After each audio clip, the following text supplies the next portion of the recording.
আজ ৩১শে জুলাই আমার শত্রুর জন্মদিন। শত্রুতাটা আমাদের মধ্যে ৪ মাসের নয়, সারা জীবনের। তাই হয়তো এখনও ডেইলি কথা না বললে ভালোই লাগে না। নয় তুই ফোন করিস, নয় আমি ফোন করি। হ্যাঁ, ইচ্ছা ছিল এই ৩১শে জুলাইটা তোর সামনাসামনি আমার মতো করে সেলিব্রেট করার, বাট কী করব, পারলাম না। তার আগেই তোকে চলে যেতে হলো তোর বাড়ি। কি ভাবছিস তোকে মিস করছি? দূর, তোকে আবার কেউ মিস করে নাকি?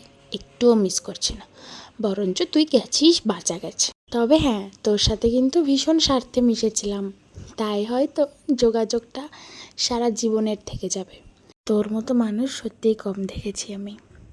কি ভাবছিস এগুলো সব মিথ্যে কথা বললাম বানিয়ে বানিয়ে? কি করব বল, তোর তো জন্মদিন, তাই বলতে হয়। মানুষ হিসাবে এরকমই থাকিস, যতদিন বাঁচবো এই শত্রুতাটা থাকবে। জন্মদিন শুভ হোক।